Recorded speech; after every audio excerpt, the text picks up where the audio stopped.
Hello बच्चों, good morning. आज हम पढ़ेंगे गुल्ली डंडा और ये गद्य से है। पिछली कक्षा में हमने पढ़ा था पद्य जीवन नहीं मरा करता। तो गुल्ली डंडा में आगे बढ़ने से पहले मैं आपको कॉपियों के बारे में बता दूं।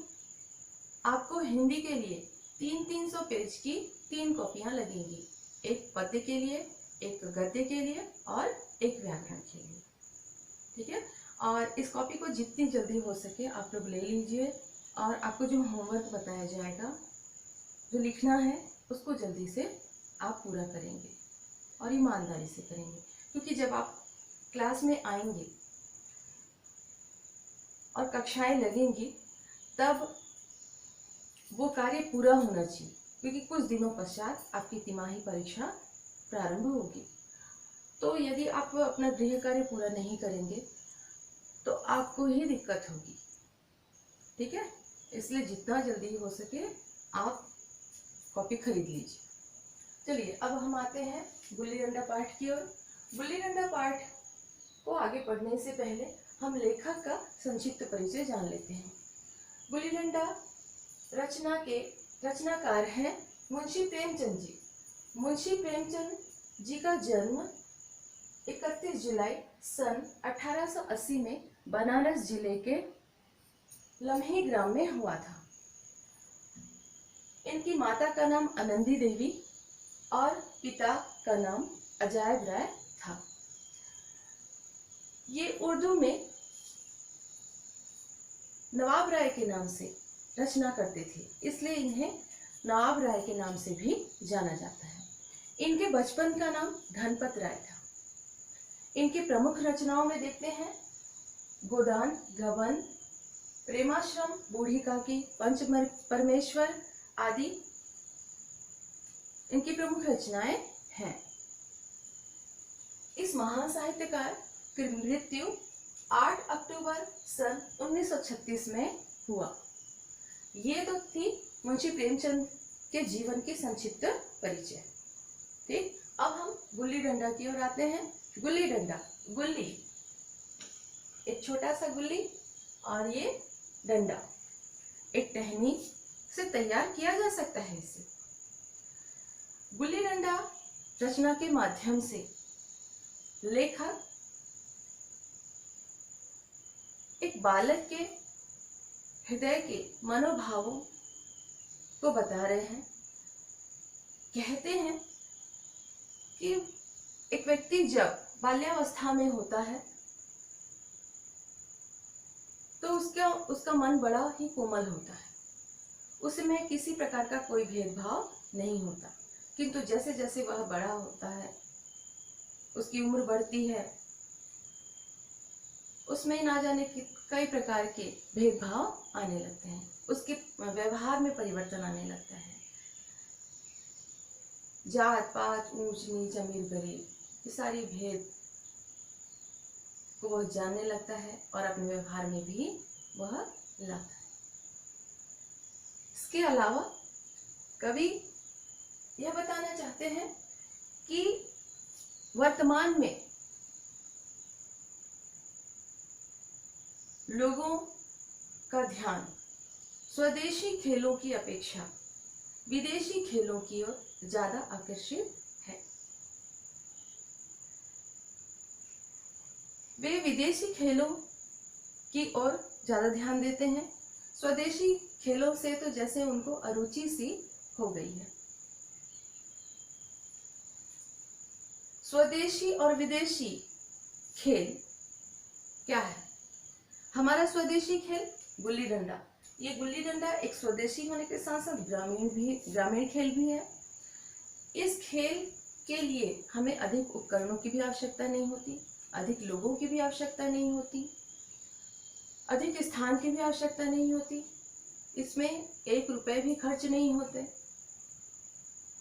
इसके तुलना में विदेशी खेलों को देखा जाए, जैसे क्रिकेट, फुटबॉल और अन्य खेल हैं, उसमें अधिक धन की आवश्यकता होती है, अधिक उपकरणों की आवश्यकता होती है, अधिक लोगों की आवश्यकता होती है, अधिक स्थान की आवश्यकता होती है।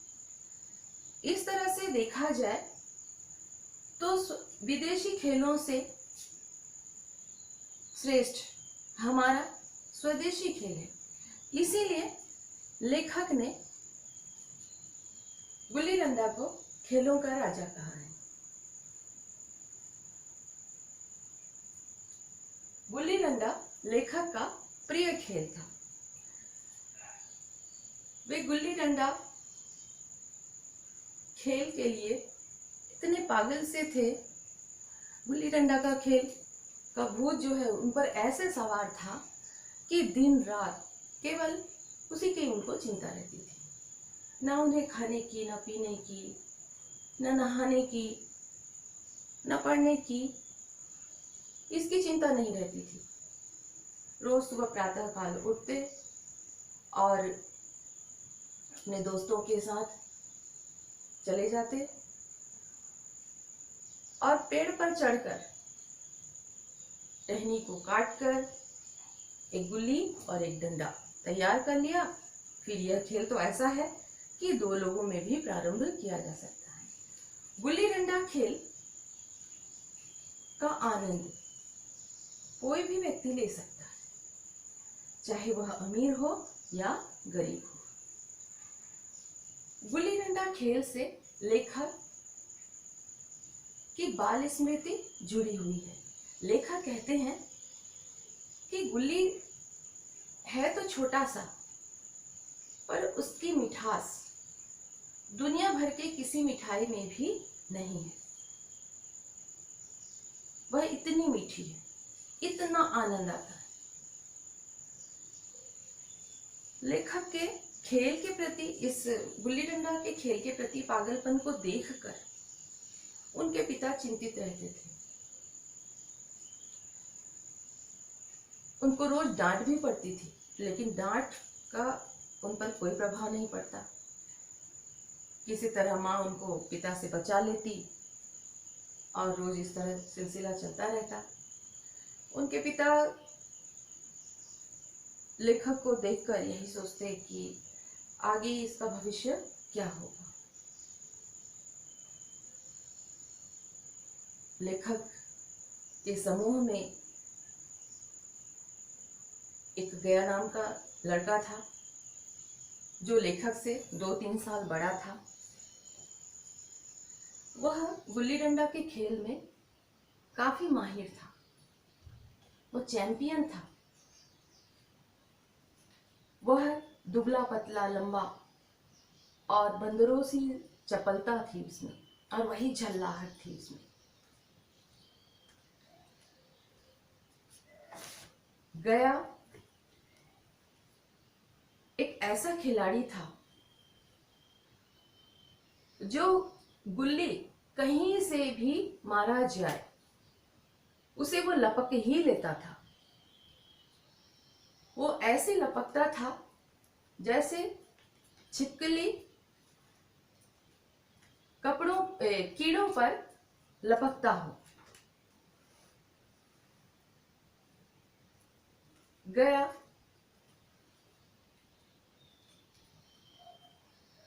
खेल में माहिर होने के साथ साथ वह खेल के प्रति ईमानदार भी था। वह ना कभी वो बेईमानी करता था और ना ही किसी को बेईमानी करने देता था। वह नियमों पर ही खेलता था। उसके जैसा खिलाड़ी उस समूह में कोई भी नहीं था। गया जिसकी ओर से खेलता, उस टीम की जीत तय हो जाती थी। इसलिए सभी चाहते थे कि गया उनकी टीम में शामिल हो जाए, और गया लेखक की टीम में था। जैसे ही गया आता खेल के मैदान में, वैसे ही समूह के और लड़के दौड़ कर जाते और उसका स्वागत करते, उसकी तारीफ पे तारीफ करते। एक दिन क्या हुआ, खेल के मैदान में लेखक और गया ही पहुंचे और उस दिन समूह के कोई लड़के भी नहीं आए। गया लेखक से 2-3 साल का बड़ा था और लेखक गुल्ली डंडा के खेल में उतना माहिर भी नहीं था। और गया जो था चैंपियन था। अब लेखक क्या करे? खेल प्रारंभ हुआ। गया ने दांव देना शुरू किया। गया के दांव देने के पश्चात लेखक के दांव देने की बारी आई। तब तक तो खेल ठीक ठाक चल रहा था।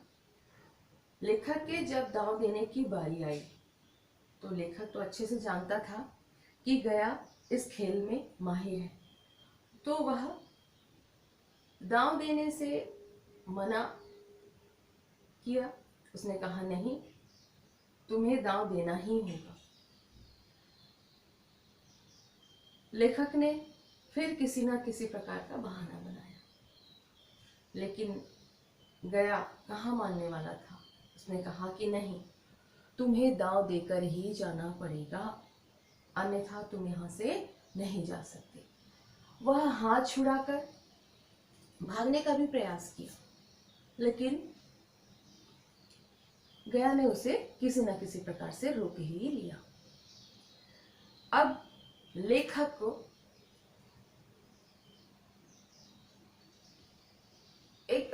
कुछ दिन पहले गया को एक अमरूद खिलाया था, वो बात याद आई। उसने झट से कहा कि तुम्हें मैंने एक अमरूद खिलाया था, तो उसके बदले में मुझे यहां से जाने देना चाहिए। गया ने कहा ठीक है, तुमने मुझे अमरूद खिलाया, पर मैंने स्वयं तुम्हें नहीं माना। नहीं, अगर तुम, लेखक ने कहा कि नहीं, अगर तुम मुझे अमरूद नहीं लौटाओगे तो मुझे यहाँ से जाने दो, नहीं तो मेरा अमरूद अभी इसी वक्त वापस करो। गया ने कहा उस तो मैंने खा लिया, पचा भी लिया, अब कहाँ से लाऊं उसे।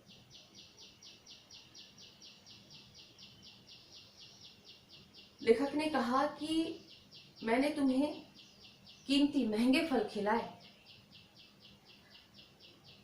ऐसा इसलिए कहा क्योंकि गया एक गरीब बालक था। उसके माता पिता का कोई कुछ पता नहीं था, वह कहाँ रहता था यह भी पता नहीं था किसी को, वह क्या खाता था यह भी पता नहीं था। बस हाँ, इतना पता था समूह के सारे लड़कों को कि वह एक माहिर खिलाड़ी है गुल्ली डंडा में। उन्हें फिर लेखक ने कहा कि नहीं, मेरा अमरूद लौटाओ। गया ने कहा नहीं है मेरे पास, मैं नहीं लौटा सकता, और तुम्हें दांव तो देकर जाना ही पड़ेगा। लेखक के पास किसी प्रकार का कोई बहाना नहीं बचा। अब क्या करे? ने जोर लगाकर हाथ छुड़ाया और भाग रहा था। तभी गया दौड़कर उसके हाथ को कसकर पकड़ लेता है। जैसे ही लेखक गया के हाथ को पकड़ता है, लेखक ने गया को बड़ी वाली गाली दी थी, जो नहीं देना चाहिए था। गया ने जोर का एक चांटा लगाया लेखक को। जैसे ही लेखक ने चांटा खाया, उसका दिमाग खराब। उसने जोर से गया के हाथों को अपने दांतों से काट लिया। जैसे ही उसने उसके हाथों को दांतों से काटा, गया के हाथ में डंडा था। उस डंडे से एक डंडा लेखक के पीठ पर दे मारा। फिर क्या था, लेखक जोर जोर से रोने लगा। कुछ देर के लिए उसका रोना देखकर गया भी घबरा गया और उसने कहा कि ठीक है, तुम जाओ, ये दांव किसी और दिन दे देना। फिर क्या था, लेखक के लिए तो यह सबसे बड़ी उपलब्धि थी। जैसे ही गया ने उसे जाने के लिए कहा, लेखक की खुशी का ठिकाना नहीं रहा। वह हंसता हुआ दौड़कर अपने घर की ओर भागा। उन्हीं दिनों लेखक के पिता का तबादला हो गया गांव से शहर में। इस तबादले को लेकर लेखक के पिता खुश नहीं थे, वो काफी दुखी थे, क्योंकि उनको ग्रामीण परिवेश अच्छा लगता था और वहां पे जो जरूरत की चीजें हैं वो सस्ती भी मिलती थी और वहां के लोगों से उनका लगाव भी हो गया था, इसलिए वह गांव को छोड़ना नहीं चाहते थे। किंतु जीविका आगे चलानी है, सो जाना ही पड़ेगा। लेकिन इसके विपरीत लेखक अपने पिता के तबादले को लेकर काफी खुश थे। वह अपने दोस्तों से कहता है कि मैं शहर जा रहा हूं, वहां नए दोस्त, नई जगह, बड़ी बड़ी इमारतें, नए अंग्रेजी स्कूल में पढ़ाई करूंगा। ऐसे विद्यालय में पढ़ाई करूंगा जहां के शिक्षक बच्चों को नहीं मारते हैं, और यदि वे मारते हैं तो उनको जेल हो जाती है। तो इन बातों को लेकर लेखक काफी उत्साहित था, काफी खुश था। वह अपने दोस्तों को बताने लगा। उसके दोस्त इन बातों को सुनने के पश्चात वे भी आश्चर्यचकित थे कि यह शहर जा रहा है। उसके दोस्तों ने उसे कहा कि तुम बड़े भाग्यवान हो कि तुम्हें शहर जाने का अवसर प्राप्त हुआ है, तुम वहां जाकर हमें भूल न जाना। उसके पश्चात लेखक शहर चला जाता है। 20 साल गुजर गए। 20 साल बाद लेखक अपनी पढ़ाई पूरी करके उसी गांव में एक अधिकारी के पद पर नियुक्त होता है और उस गांव में आता है जिस गांव से 20 साल पहले वह चला गया था। उस गांव में प्रवेश करते ही लेखक का हृदय भाव विभोर हो गया। वह बहुत खुश था कि मैं फिर से उसी गांव में लौट आया हूं जहां मेरा बचपन गुजरा था। लेखक उन स्थान को जाकर देखने लगा जहां वह खेला करता था, जहां उसके दोस्तों के साथ उसके बचपन की मीठी यादें जुड़ी हुई थी। लेकिन 20 साल पहले वाला गांव और 20 साल बाद वाला गांव, इन दोनों में काफी परिवर्तन आ चुका था। उस गांव में काफी बदलाव आ चुके थे। जहां झोपड़ी हुआ करती थी, कच्ची मकानें हुआ करती थी, वहां पे बड़ी बड़ी पक्की मकानें बन गई थी, बड़ी बड़ी इमारतें बन गई थी। गांव में जहां एक बरगद का बड़ा विशाल वृक्ष था, वहां पर एक सुंदर सा बगीचा बन गया था। लेखक को वहां कोई नहीं जानता था। लेखक धीरे धीरे आगे बढ़ा। आगे जाकर उसने देखा कि दो तीन लड़के गुल्ली डंडा का खेल खेल रहे थे। उन लड़कों को गुल्ली डंडा का खेल खेलते देखकर कुछ क्षण के लिए तो लेखक ये भूल गया कि वह एक बड़ा अफसर है। उसका भी मन किया कि वह झट से जाकर उन बच्चों के साथ गुल्ली डंडा का खेल खेले, किंतु किसी तरह उसने अपने आप को संभाला। उसने उन लड़कों में से एक को आवाज लगाई और पूछा कि क्या तुम गया नाम के आदमी को जानते हो? तो उसने कहा हाँ। तो लेखक के खुशी का ठिकाना नहीं रहा। उसने कहा कि अभी तुरंत बुलाकर ला सकते हो? उसने कहा हाँ। तो ठीक है, जाकर बुला कर ला। लड़का दौड़ता हुआ गया और गया को बुला लाया। तो दूर से ही आते हुए देखकर गया को लेखक पहचान गया और लेखक की खुशी का ठिकाना नहीं रहा।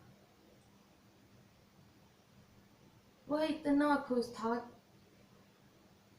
कि वह चाहता था कि दौड़ कर जाए और गया को गले से लगा ले और उससे लिपट जाए और वह बचपन की बातों को उससे करे। लेकिन बचपन के गया और अभी जो गया सामने था, इसमें काफी बदलाव आ चुका था। क्योंकि वह बाल्यावस्था थी, अब प्रौढ़ावस्था थी। लेखक अब बड़ा हो चुका था, गया भी बड़ा हो चुका था। लेखक अब उस गांव का अधिकारी बनकर आया था वहां, और गया वहां रोज कमाकर खाने वाला एक गरीब मजदूर था। गया लेखक के सामने पहुंचकर उसको झुककर सलाम करता है।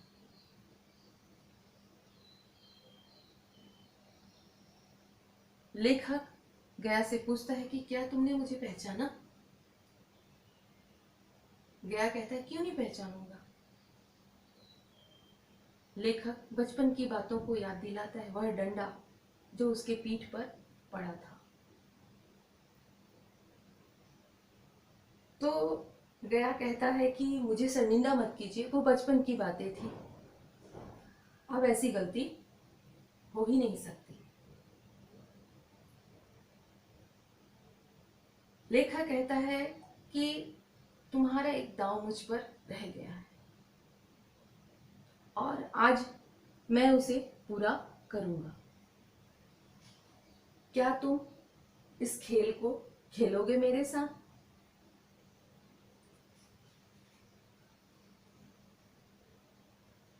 गया ने कहा कि वो बचपन की बातें थी, अब कहाँ खेल सकता हूं साहब। फिर लेखक ने पूछा क्या तुम खेल भूल गए हो? गया शांत भाव से उसकी ओर देखने लगा। लेखक ने कहा कि नहीं, तुम मेरे साथ जरूर खेलना, क्योंकि मैं वो दांव देना चाहता हूं। गया उसकी बात को टाल नहीं सका। लेखक ने कहा कि मेरे साथ कल चलोगे? कल हम खेल के मैदान में चलेंगे और इस खेल को खेलेंगे। दूसरे दिन लेखक के साथ गया चला जाता है। दोनों एक कुल्हाड़ी लेकर जाते हैं ताकि टहनी काटा जाए और उससे गुल्ली डंडा तैयार किया जाए। खेल के मैदान में जाते हैं, गुल्ली डंडा तैयार होता है और खेल प्रारंभ होता है। जब खेल प्रारंभ होता है तब लेखक और गया दोनों खेलना शुरू करते हैं। लेकिन अभी वाला जो गया है वह खेल को खेल नहीं रहा था, वह लेखक का केवल साथ दे रहा था। लेखक ने खेल में कई बेईमानियां की, कई धांधलियां की, फिर भी गया उसका विरोध नहीं किया। लेखक को अच्छे से पता था कि वह खेल में बेईमानी कर रहा है, लेकिन एक भी बार गया ने उसका विरोध नहीं किया। लेखक को लगा कि शायद यह खेल पूरी तरह से भूल चुका है, अब यह पुराना गया नहीं रहा, अब वो चैंपियन गया नहीं रहा। मैं इसे इतने बार मूर्ख बना रहा हूं, किंतु यह चुपचाप उसे सहा जा रहा है। गया चुपचाप लेखक की बेईमानी को देखता रहा, किंतु उसने विरोध नहीं किया और किसी तरह लेखक ने खेल को अपनी ओर कर लिया और लेखक ने किसी तरह खेल को अपनी तरफ किया, अर्थात उसने कहा कि मैं जीत गया। तो गया भी मान गया कि हाँ, लेखक ने कहा कि क्या मैंने कोई बेईमानी की? गया ने कहा कि नहीं, आपने सही खेला। और फिर शाम हुई, शाम को फिर खेल समाप्त करके अपने अपने घर लौटे। दूसरे दिन गांव में गुल्ली डंडा का खेल होना था। वहां अच्छे अच्छे खिलाड़ी आने वाले थे, अलग अलग जगहों से, दूर दूर से आने वाले थे। दूसरे दिन खेल प्रारंभ हुआ, वहां लेखक भी उपस्थित था खेल को देखने के लिए। और उस खेल में गया भी शामिल था खेलने के लिए। खेल प्रारंभ हुआ, सारे अच्छे अच्छे खिलाड़ी सामने आए, खेलने लगे। खेलते खेलते एक खिलाड़ी ने बेईमानी की।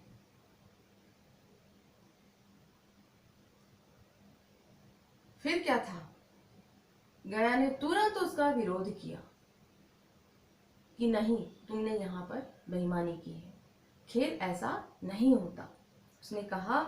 फिर उसने कहा उस खिलाड़ी ने कि नहीं, मैं सही खेल रहा हूं। इस तरह उस खिलाड़ी में और गया में बहस छिड़ गई। गया डटा रहा और अंत में उस खिलाड़ी को गया के सामने हार मानना ही पड़ा। लेखक ने देखा कि ये क्या, कल तो ये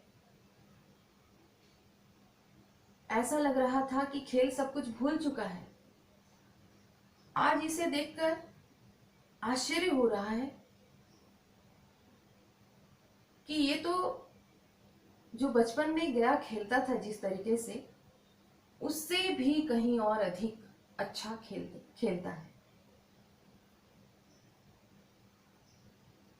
तब लेखक को आभास हुआ कि कल ये मेरे साथ गुल्ली डंडा का खेल नहीं रहा था,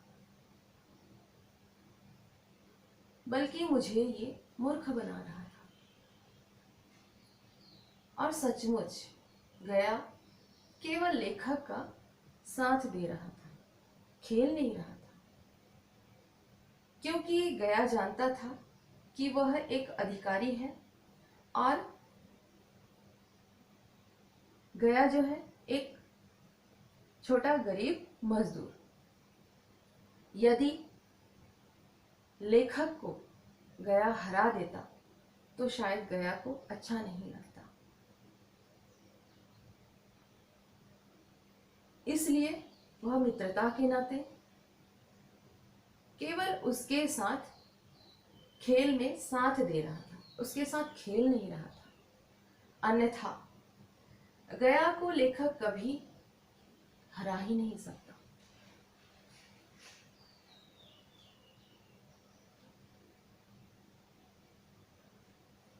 लेखक गया के बारे में सोचता हुआ आगे बढ़ गया। उसे आभास हुआ कि गया मेरा बचपन का मित्र, जैसे बचपन में हमारी मित्रता थी वैसा अब वो नहीं रहा। उसमें काफी बदलाव आ चुके थे। परिस्थितियों के कारण, समय के कारण यह बदलाव आए थे। गया के जीवन में गरीबी थी और इधर लेखक एक अमीर व्यक्ति था, बड़ा अफसर था। तो भला उन दोनों का मेल कैसे हो सकता था? दोनों में अमीरी और गरीबी की खाई थी जो कभी पट नहीं सकती थी।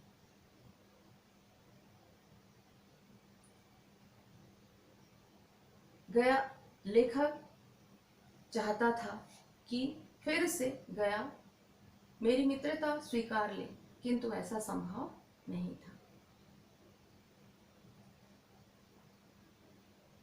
और लेखक जान गया कि अब गया मेरा फिर से मित्र नहीं हो सकता, वह केवल मेरा सहकर्मी हो सकता है, मेरे साथ मिलकर काम कर सकता है, मेरे कहने पर मेरे आदेश का पालन कर सकता है, लेकिन मेरा मित्र नहीं बन सकता। तो यह थी गुल्ली डंडा की कहानी, जो लेखक के बचपन के मीठी यादों से भरी हुई थी। बच्चों, यह कहानी आपको शायद समझ में आ गई होगी और काफी अच्छी कहानी है। आप इसको घर में जरूर पढ़ लेना, ठीक है। अब हम अगली कक्षा में देखेंगे कि आप पार्ट 2 तक पढ़ चुके हैं, तो आपको अगली कक्षा में मैं होमवर्क दूंगी, लिखना भी तो है। और आपको मैंने पहले भी बोला था कि कॉपी खरीद लेना, फिर से बोल रही हूँ कि कॉपी जरूर खरीद लेना, ठीक है। Thank you.